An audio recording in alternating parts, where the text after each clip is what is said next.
So, welcome everybody to the Study Abroad in Australia or New Zealand information session. Thank you for being here today. And I would like to start with introductions. My name is Rachel Rigoli, and I am a former UC San Diego Study Abroad advisor. And I worked at the Study Abroad office at UC San Diego for about 20 years. And I recently just transitioned to a new role as a UCAP program specialist. But I'm here representing UC San Diego Study Abroad because I was the Australia New Zealand advisor for a very long time.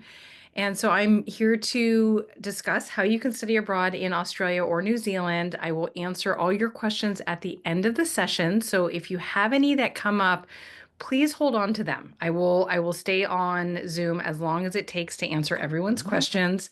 And then if you have any questions after the session's over, my colleagues over at the Study Abroad office will answer any questions that you might have post-session.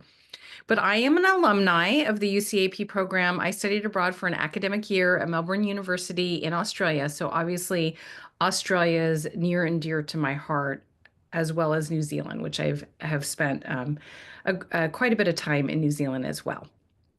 So, what I would like to start with is explaining the different avenues for you to be able to study abroad in Australia or New Zealand.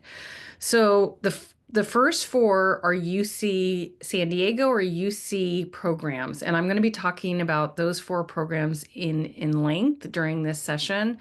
And then the Opportunities Abroad program, which we call OAP. I won't be going into details, but I'll explain that a little bit on this slide here.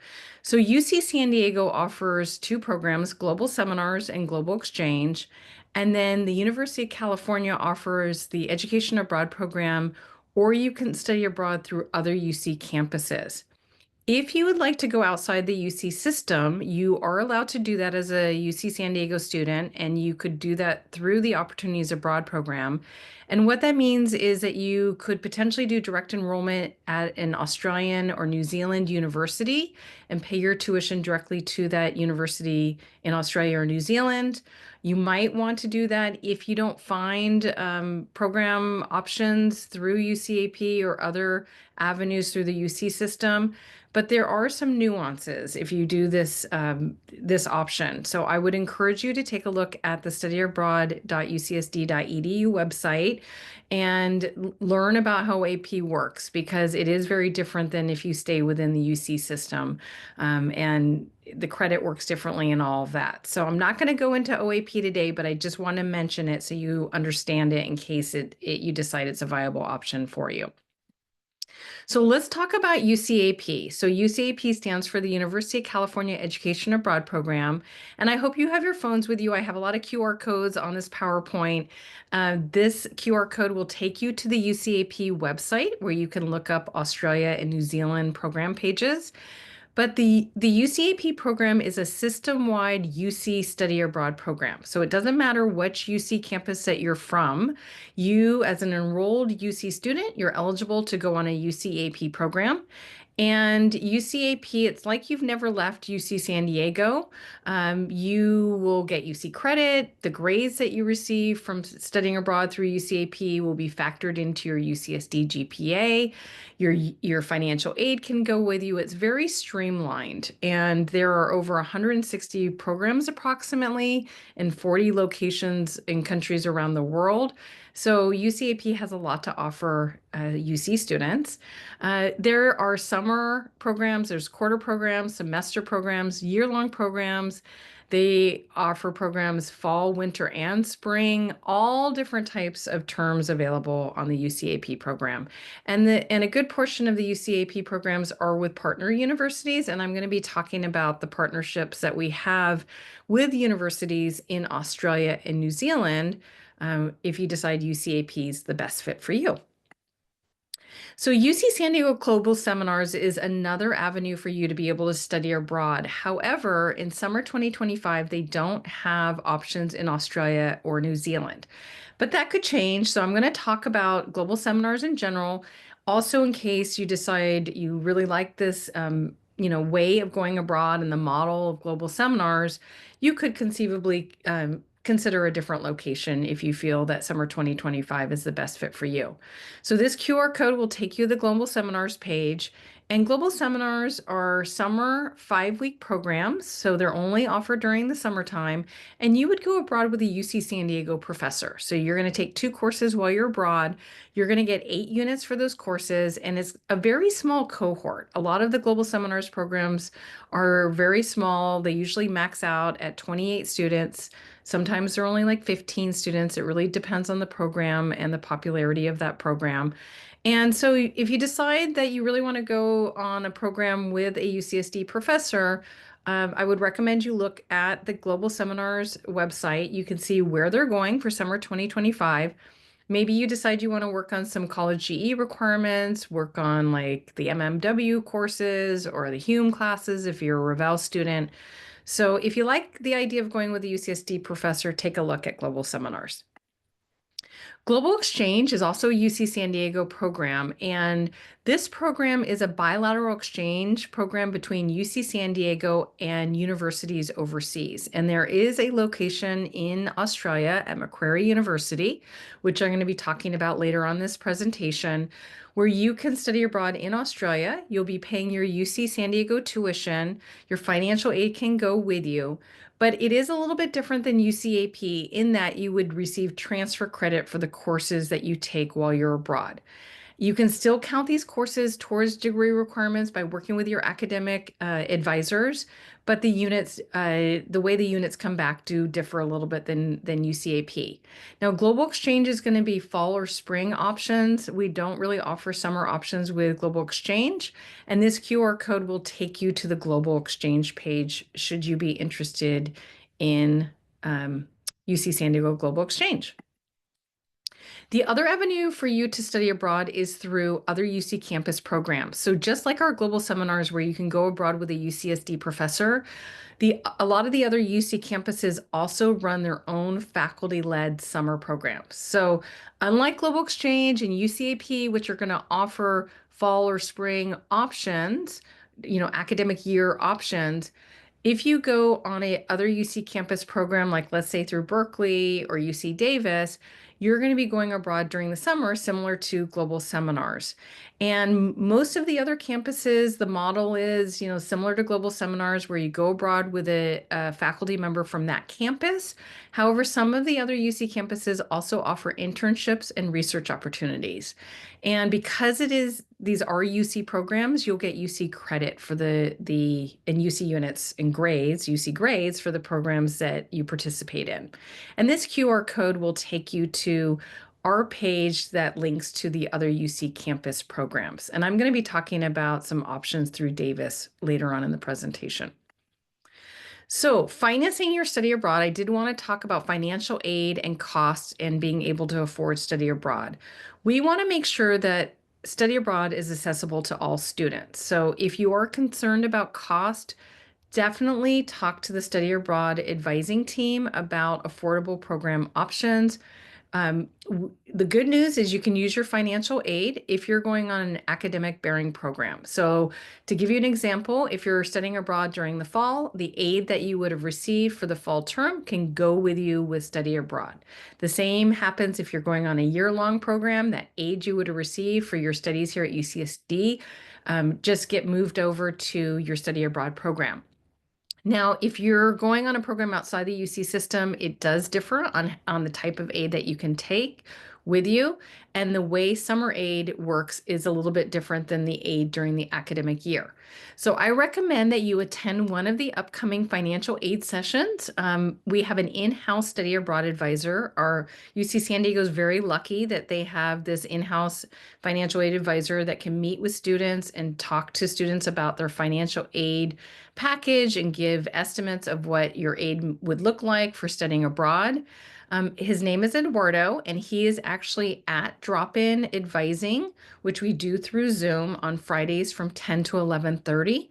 He's also available by appointment, but he does ask that you've done some research, you have an idea of where you might want to study abroad, so he can really, go into what the budget may look like and what your aid package may look like. So I'm going to want you to do some research before you connect with him so you have an idea of where you might want to go. The other thing I would like to ask is that you check out our financial aid and scholarship pages. I have a QR code here that link to those pages, and you can find a lot of information about how aid works for global seminars, how aid works for UCAP, Global Exchange. We also have a very robust scholarships page. And every year, our students get a lot of scholarship money that is specific to studying abroad. So, this is money that would not be eligible to those students unless they were studying abroad. And there's national scholarships for studying abroad. There are UC San Diego specific scholarships. UCAP has their own scholarships. So check out the scholarships page on our website. And there's actually a scholarship database that you can look at, and some are specific to countries. So, you can't get scholarships unless you apply. So make sure you take a look at that information we have on the website. And then I already mentioned if you're concerned about cost and finding affordable programs, certainly talk to the study abroad advising team. Some locations are more expensive than others. A lot of it comes down to the cost of living in the location that you're going to. So there are a few things I wanted to clarify in regards to Australia and New Zealand specifically. And if you didn't know this, Australia and New Zealand are in the Southern Hemisphere. So that means their seasons are different than ours. They're opposite than our seasons. And they start their academic year in February. So that is their fall. And they finish their academic year in November. But when we're talking about studying abroad in Australia and New Zealand, if we're talking about going on a fall program, we're not talking about what season it is in Australia or New Zealand. We're talking about fall for UC San Diego and North America.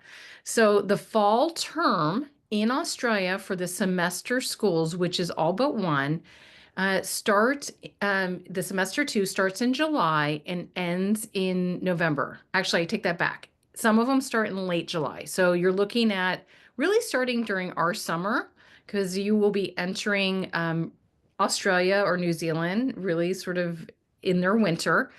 And the University of New South Wales, which I have listed here as UNSW, they are an outlier. They are in Australia, and I'm going to be talking about UNSW, but they're on a quarter system. And so they start later. They actually start what is their term three.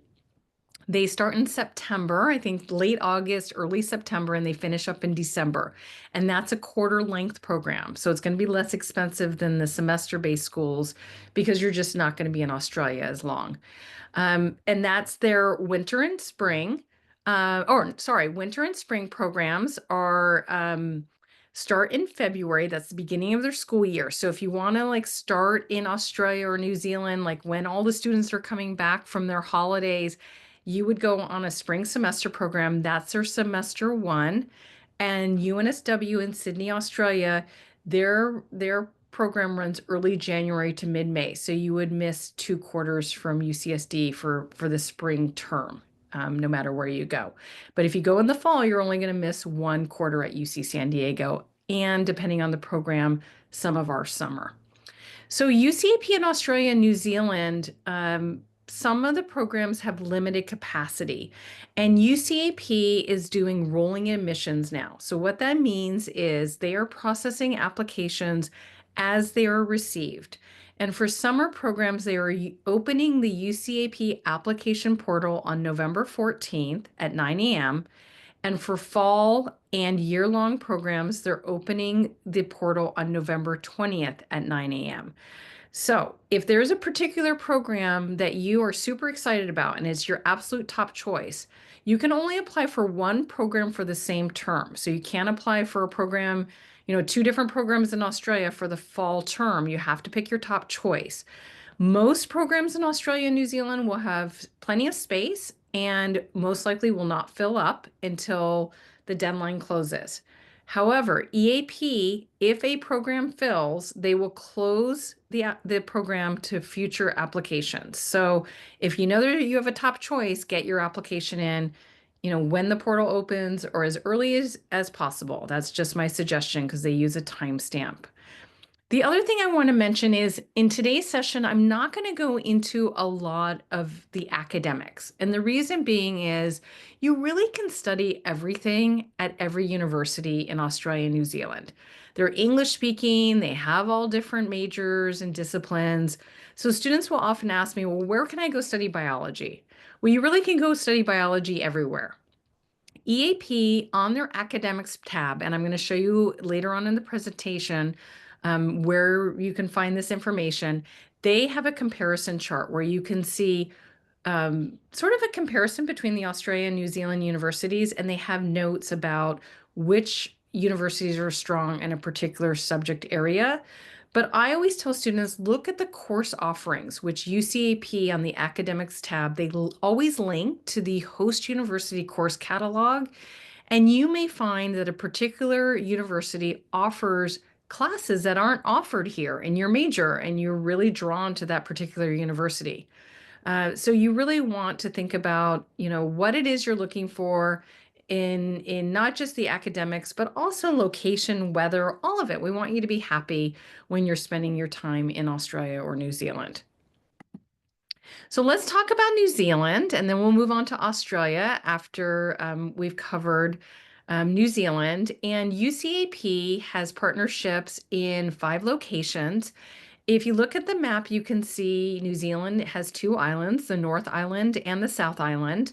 And the University of Auckland, the University of Waikato, and Victoria University of Wellington are all on the North Island. And then you've got the University of Canterbury and Christchurch and the University of Otago, which is pretty far south in Dunedin. And I'm going to talk about each university and a little bit of the differences in this presentation today. So let's start with Auckland, which is at the top of the North Island. And it's called the City of Sails because Auckland is on a beautiful bay. And the University of Auckland is a city, it's an urban campus, so it's in the city center. And Auckland itself is the largest city in New Zealand. So New Zealand itself only has 4.5 million approximately, and 1.4 million approximately live in Auckland. So if you want a big city and you want to go to New Zealand, go to Auckland. It is a very large campus, and there's about 40,000 students that attend the University of Auckland. And as I already mentioned, it's a very urban campus. It's centrally located in the downtown area of Auckland. And like I said, it's going to appeal to students that want that big city feel, but may want to explore New Zealand and get into the countryside.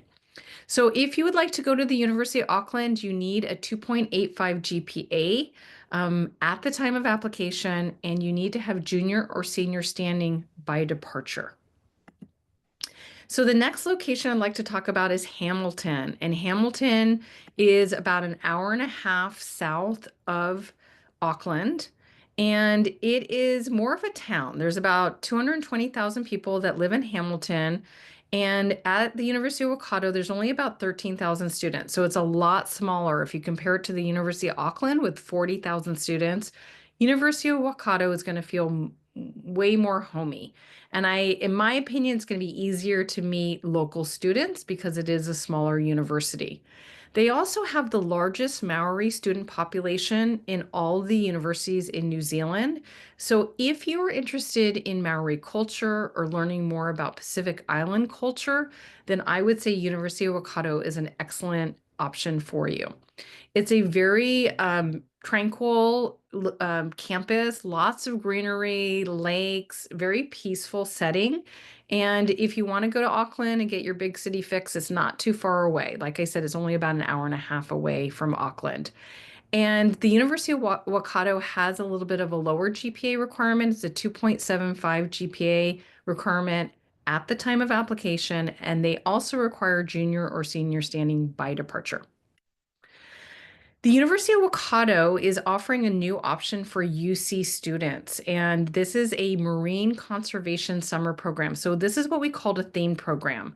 And to explain a theme program versus the University of Auckland or the University of Waikato or any of the other immersion programs I'm going to be talking about where you're at a host university, with a theme program, you're studying a specific subject matter and you are going to take specific classes on this program. Whereas if you went to the University of Waikato on the immersion option, you're going to pick and choose from their course catalog. No one's telling you what you need to take. You could take a combination of GE requirements and major or only major. It's really up to you what you take. But if you're interested in marine conservation, then you might want to consider the summer option, which is their winter. And it's with the University of Waikato. You'll be only with UC students, and you'll take two courses, a capstone project that is relevant to the local community that will have the theme of marine conservation and underwater sound. And then you'll take a second course called Marine Conservation Science and Spatial Planning. So everybody on the program is going to take those two courses. And if you are interested in this program, let's say your major, it sounds like a great fit for you. You do have to have four science-related courses. You don't have to have a major specific to, like, you don't have to be a marine biology major, but you do have to have four science-related courses, and you have to have a 3.0 GPA. And they do allow sophomores if you have a sophomore standing by departure. So this is a brand new program. So let's talk about Wellington. That's the very, if you remember from the map, that's at the very bottom of the South Island. And here is a beautiful picture of Wellington, where you can see it's on a bay. And this, there they have a tram that goes, I above the Victoria University of Wellington, but you can see the tracks in the bottom left-hand picture. And it's just a beautiful city. Victoria is very hilly and very windy. They call it Windy Wellington, and it very much reminded me of San Francisco. It's the capital of New Zealand, in case you didn't know that. It is about 400,000 people, so it's not a large city by any means. But the university has 21,000, so not huge, but not small. And it's really the arts and culture capital of New Zealand. So besides being the actual political capital, it's the arts and culture capital of New Zealand. And so students who are into the arts or music, or they have excellent museums, this would be a great location for you. It reminds me, I think I already said this, it reminds me of San Francisco. It's very hilly, windy, it can rain, but it's absolutely beautiful with being right on the bay. And then 2.75 GPA is required for this program at the time of application. And they also, like the University of Auckland and University of Waikato, you have to have junior, at least junior standing by departure. So let's talk about Christchurch. Christchurch is on the South Island. And I don't know if any of you remember, but they had a really large earthquake way back when in 2011, and it pretty much demolished a good portion of the city. They have a population of just under 400,000. They call themselves the Garden City. But when I was there, they were actually still rebuilding. I haven't been back in several years, but they were being very thoughtful in rebuilding their city to make it a very livable, sustainable city, very lots of green, open space. And so they've done a really nice job in making Christchurch a very nice place to live. Now, the University of Canterbury is just outside the city center. It's about a 20-minute bus ride. So I always point that out because you're not going to be in right in central Christchurch. But the University of Canterbury, I got to visit it. It's a beautiful campus, lots of greenery and lots of trees. It really reminded me of like a United States and American campus where you're walking onto a campus and you know you're on a college campus. And they actually offer an academic internship for credit. They will help place you in an internship. So that's a really nice option that the University of Canterbury offers. And they require a 2.75 GPA and junior standing by departure. So Dunedin is on the very bottom of the South Island. You can see it's right near the water. You've got the surfers going into the water there.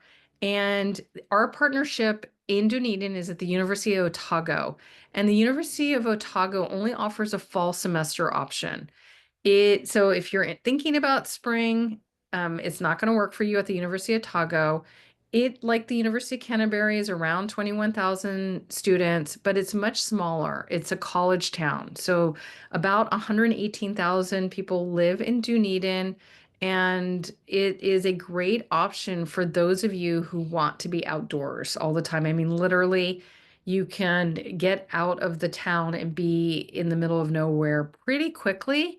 So if you want easy access to hiking and camping, I mean, all of New Zealand in general, you can get out of the towns or cities pretty easily and be out in the middle of nowhere, in beautiful nature.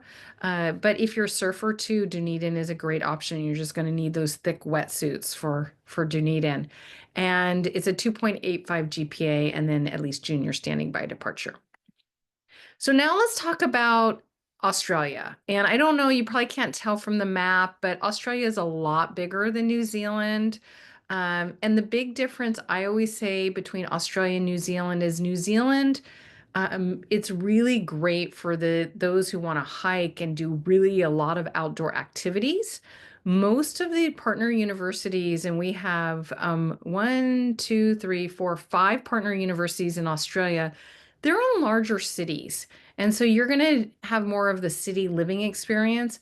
Not that you can't hike and camp and have a lot of outdoor experiences in Australia, but your day-to-day experience is really going to be more of a city experience. So here is one of the graffiti alleys in Melbourne. Melbourne is known for being sort of the arts and culture capital of Australia. So, like Wellington is for New Zealand, if you love music, live music, and museums and arts, Melbourne would be the place for you. Again, it reminds me a little bit of San Francisco. It doesn't have the hills, but the weather is very similar to San Francisco and just the vibe in general. Melbourne is big. It's 5 million. Remember, I mentioned Auckland being the largest city in New Zealand, and that was like about 1.5 million. Melbourne is bigger than San Diego, and the university has about 48,000 students. So it's city living. The campus is very centrally located, and it is really appeals to students who want that sort of urban feel. And they do allow sophomores to apply as long as you have enough units by departure, you're eligible as a sophomore to go, and 2.85 GPA requirement. And then beautiful Sydney. Here's the Opera House and the Bay Bridge, so iconic. And actually, my son recently graduated from UC Santa Cruz, and he spent his last 2 terms. He was on the spring semester at the University of Sydney. So I got to go visit him and see this quad. This is a picture from the University of Sydney, very old buildings founded in the late 1800s. And Sydney is as big as Melbourne. It's also around 5 million. It's also a big university, 48,000 students. And it's very centrally located. It's closer to the Opera House. It's also near the financial district. And like the University of Canterbury, the University of Sydney does an academic internship. And my son actually did the internship. So I'm happy to talk to any of you at the end of the session who have questions about the internship. But he was able to get 6 units for his academic internship. He was an art major. And instead of being placed like sort of more in a corporate setting, he was connected with a professor who is an professor who used him more as a teaching assistant in her first year classes. So he was able to do lessons and get sort of practical hands-on experience that he could put on his resume. So that was his experience, and it was a wonderful one. So University of New South Wales is going to be closer to the beach. So if there are any surfers in the crowd in attendance, UNSW is at Coogee Beach. You probably have heard of Bondi Beach. Coogee is right next to Bondi Beach. And the campus is right up the hill from Coogee Beach. And I already mentioned it's on a quarter system. And so if you want to go in the fall and you don't want to be in Australia for the entire semester, you want a shorter duration, then UNSW is a great option. I do know they have limited spots for UNSW and the University of Sydney. So if these are your top choices, make sure you get your applications in for UCAP.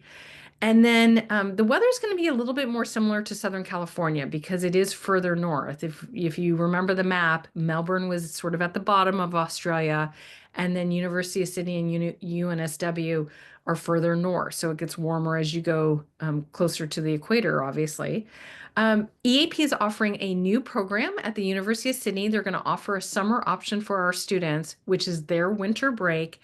They're not going to offer a lot of classes, maybe around 15 or 16 classes in a variety of different disciplines. I know UCAP is updating their website, so I'm not sure if it's on there yet, but it will be coming. And it's a 2.75 GPA is required for that summer program. If you want to go to UNSW, you need a 2.85, and University of Sydney is a 2.8. And you can see the class standing that's required listed here. So I also want to mention that UC San Diego Global Exchange, remember I talked about bilateral exchange between UC San Diego and partner universities around the world. We have a partnership with Macquarie University, and this exchange agreement started with the linguistics department. Macquarie has a very strong speech pathology program.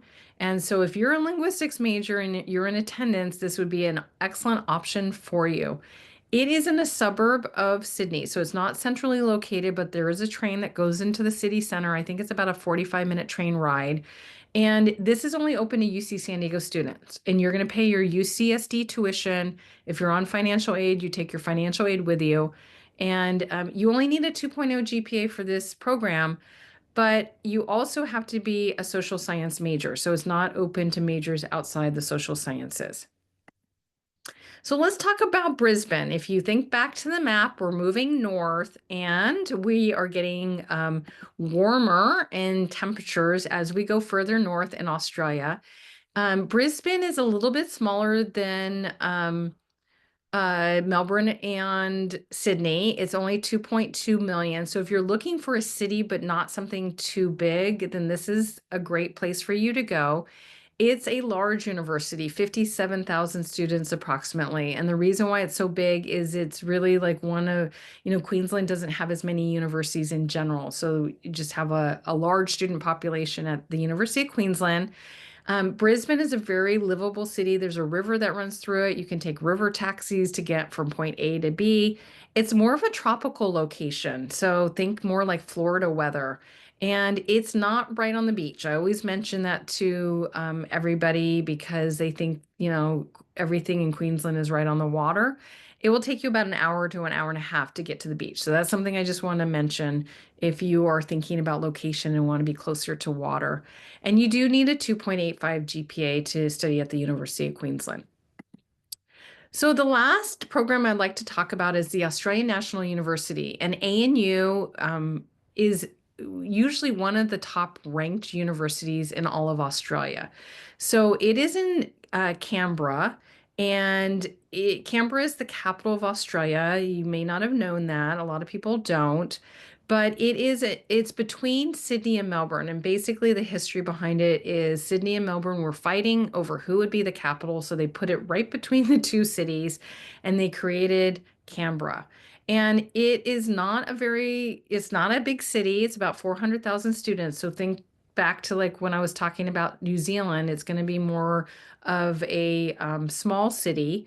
But because it is the capital of Australia, if you're like international studies or poli-sci, it is a great option for you. And they actually have an internship or research course that you can take if you're a poli-sci major, or maybe you do something with Parliament or an international organization or an Australian nonprofit.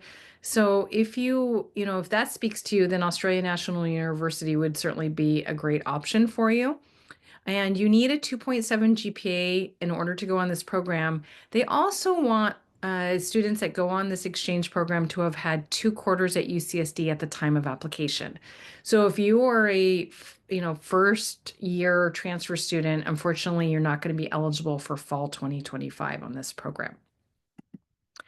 Let's talk about another theme program in Australia. That's the Marine Biology and Terrestrial Ecology program. If there's any marine biology majors that were waiting for this information, thanks for hanging tight and waiting for me to get to this slide.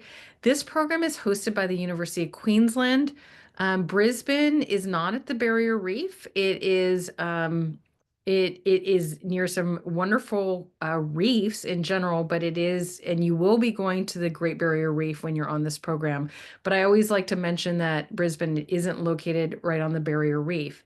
On this program, you're going to take 2 classes, marine biology and terrestrial ecology. So sometimes I have students who are not marine biology, they're a biology major or environmental systems, and they have an interest in this topic or theme, you will be doing field research and you go out and stay out at University of Queensland research stations. It's a really cool program where you're doing research and out in the field, and there's camping and hiking and all of that. And when you're living in Brisbane, you're going to be taking classes at the University of Queensland just with UC students, but you're going to live with a host family. And that's so you have a connection with, get to know locals, and because you're not necessarily taking classes with University of Queensland students. So that's a way for you to learn more about Australian way of life. And for this program, you need a 2.75 GPA. They offer it during the fall or spring. And if you go on the spring, it's a spring quarter program. So you won't miss winter quarter here at UC San Diego. So I just want to throw that out there. And they do want students who have a background in biology or marine science, something related to that. So remember I mentioned that you can find the Australia New Zealand comparison charts under academics on the program pages on the UCAP website. Here is a snapshot of the University of Sydney page. So you'll see here on the left-hand side under program details, you can see the approximate dates of programs, what the eligibility requirements are. You'll see housing information, if there's internship opportunities. Under cost tab, you'll see a cost calculator. There's a how to apply page. And then under academics, that's where you're going to spend a lot of your time, because you're going to look at that comparison chart. You're going to look at the host university course catalogs. You can access a UCAP course catalog that shows you what courses UC students have taken in the past. And you can see how many units were awarded, what department it was in, all of that. So it's a really nice, there's a lot of resources and a lot of information on these program pages. So when you start your research, you're going to need to be spending time on these program pages if you're looking at EAP. So EAP is offering a virtual study abroad fair through Zoom. It is Wednesday, October 23rd. Here's the QR code if you'd like to register. If you can't make it and you want to register, they'll send you the recording. It's sort of an overview of UCAP. So if you're thinking about EAP programs, I certainly recommend that you attend.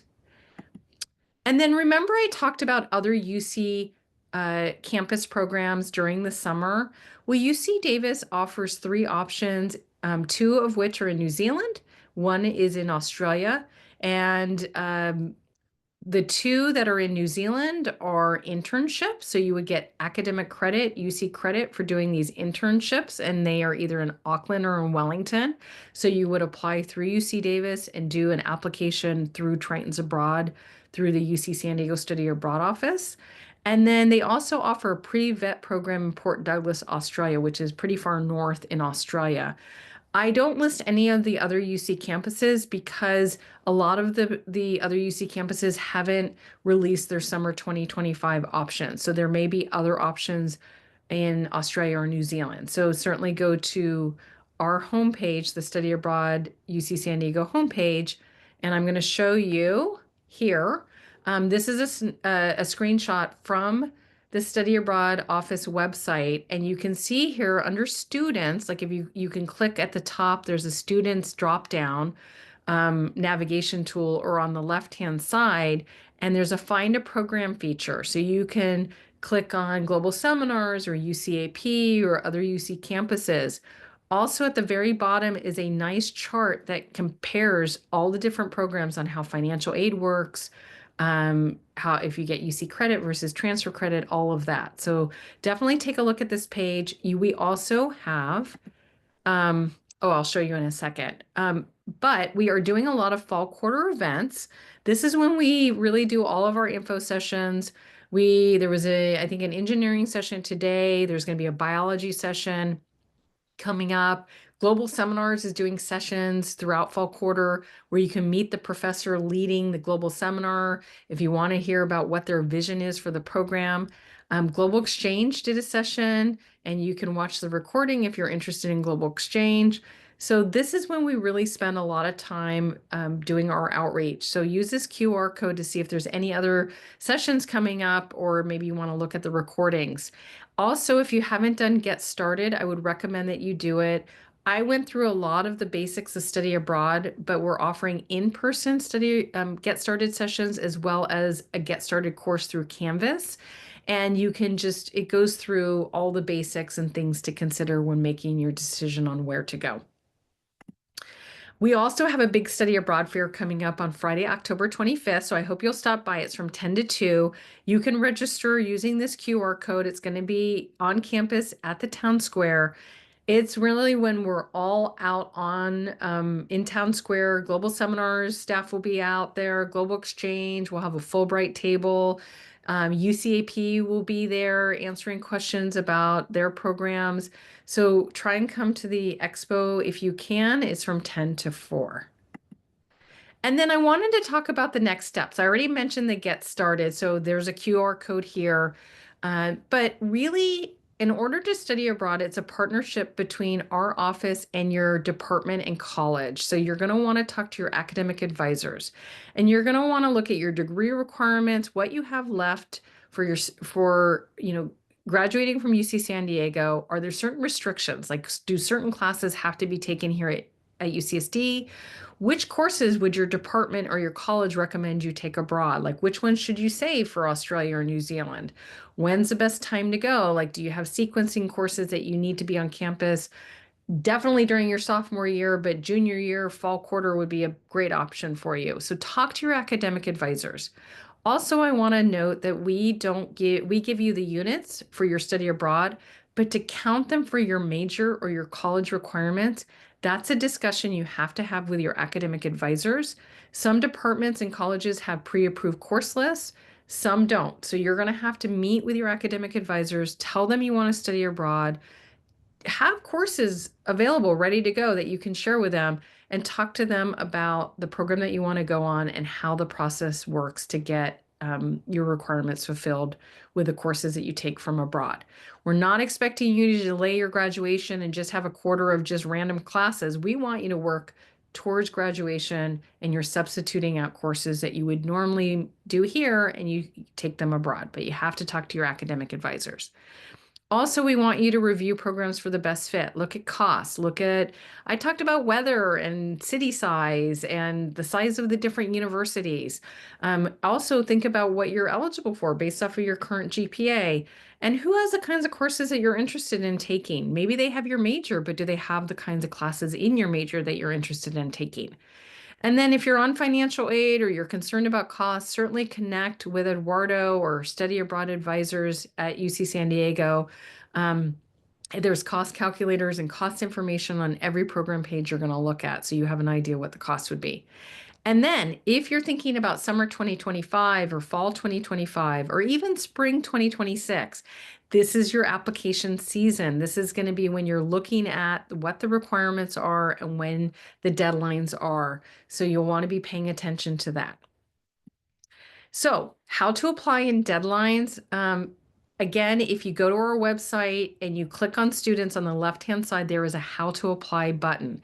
And under every drawer, so UCAP, Global Seminars, Global Exchange, we explain what the application involves, what the steps are, and we always link to deadlines. So you'll want to take a look at the instructions and what the deadlines are. And then advising, if you need help after this session, the Study Abroad office is there to help you. They provide drop-in virtual advising, and they offer drop-in advising 3 times a week. This information is on the Study Abroad website for UC San Diego. They offer it Mondays and Thursdays, 1 to 3 p.m., and you'll access drop-in advising through the Virtual Advising Center. And then Fridays, remember I said Eduardo is there on Fridays from 10 to 11:30. So we offer Friday morning drop-in advising. And Global Exchange, if you're interested in that Macquarie program, Alicia Harris is our Global Exchange Manager, and she is at drop-in advising on Mondays from 1 to 3. All this information is on the website, so I don't want you to feel overwhelmed because I'm throwing a lot of information at you. And then the Study Abroad office can answer any questions you might have. If you have questions about the application process, we do want you to do Get Started, but I covered a lot of the Get Started information. If you have an idea of where you might want to go, research the programs online, and then you can certainly attend drop-in advising if you have any follow-up questions. If you have a burning question at 2 a.m. and you need to get it off your chest, you can certainly submit it into the VAC. Study Abroad is on VAC, and you can write your question and you will hear back from the Study Abroad office with answers. So that is it. I am going to go ahead and stop recording so I can answer your questions that you might have.